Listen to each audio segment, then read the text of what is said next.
I'm gonna come with y'all some straight wisdom, from the streets. What the fuck am I talking about? So here we are with the Cracker Barrel logo. Why did it do whatever? And okay, very controversial, but I'm gonna go to bat for Cracker Barrel. I'm gonna give you some straight wisdom. The thunder from down under, as they say in the streets, right? Because a lot of people are sick and tired of the inshitification of brands and of IPs.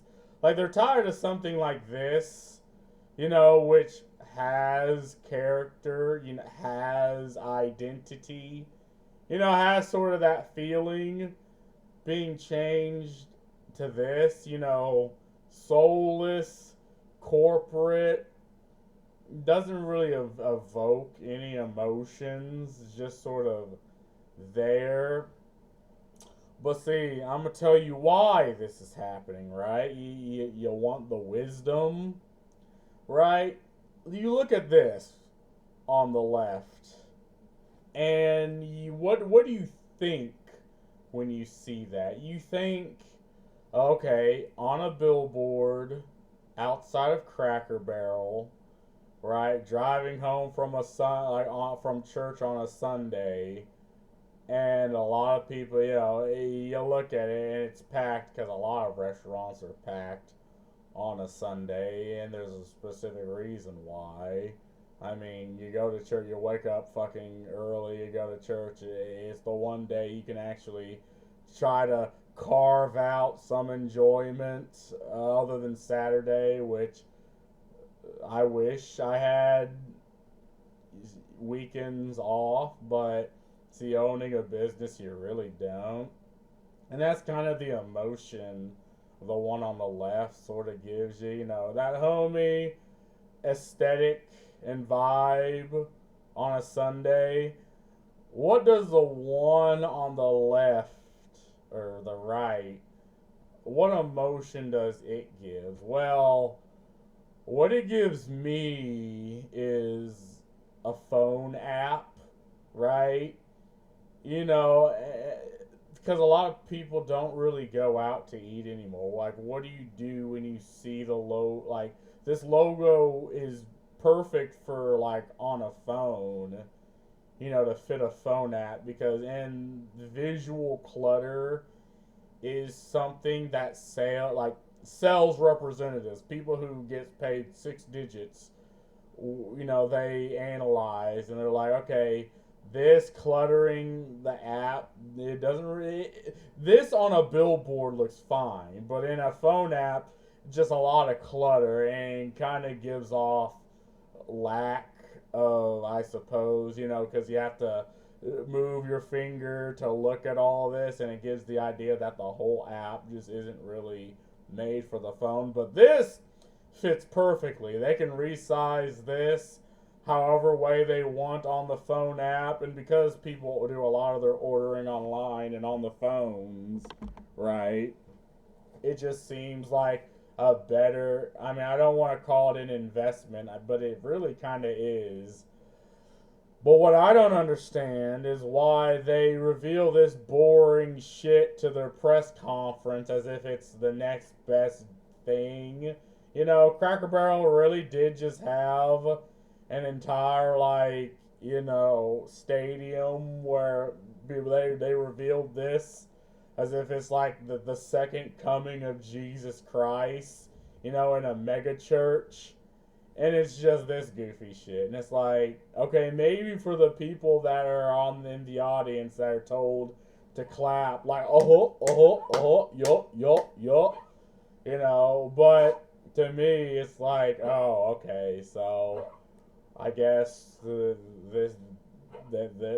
appealing to the Zoomers, appealing to those that, before you get up off your ass, to go to church, then after church, you go to Cracker Barrel and you actually, enjoy your meal before, I guess, Sunday's technically the start of the week, but for me, it's Monday, because when you actually fucking go to work, right? Enjoy yourself with your parents. You know, you're some 7-year-old goddamn idiot that just wants to sit and play Halo, but now you gotta go to church.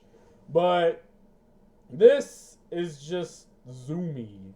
This is, oh, well, you're on a phone, you're chilling at home. There's a lot of blame to be thrown around, blaming the current, you know, future generation. But like I said, right, like I am also to blame. Again, I wish I had weekends off, but I don't. Right? So the less time I have, the more valuable it becomes. So there are times where I will just order DoorDash on a Saturday because most of my time is being spent, being a responsible adult and on my business, outside of working the job. It's the same reason why GameStop sort of went under. Because a lot of people, gamers, just download their games straight from the store on Xbox instead of getting up off your. And that was a good culture, right? That's never coming back. The midnight release culture where you stood in the rain, sleet, and snow for Halo Reach. Like, that ain't never coming back. Which is apparently sad, but you kind of gotta move with the times. I hate the way, but I'm very much an accelerationist, and it's like it's going to happen. So just live the life at the time, and then just move the fuck on.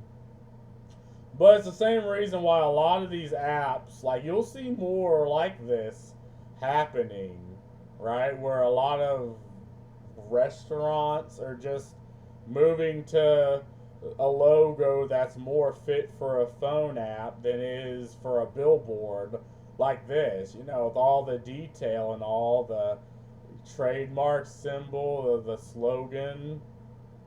Uh, I was gonna make the dude, the guy on next to the barrel.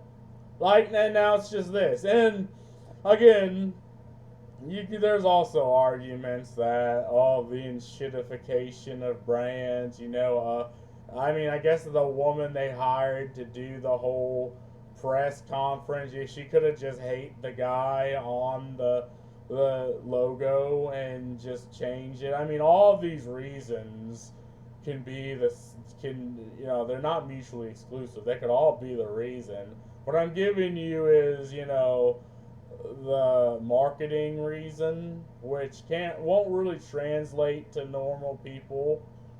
But this right here, this gave you the feeling of Cracker Barrel. This gives phone app, cool. But anyway, and I'm not defending this. It's just I'm giving you the reason why, and you'll see like the Staples fucking logo the same fucking way, you know. But you can accept it, you can not. It's whatever. But that's all I gotta say about this. Peace.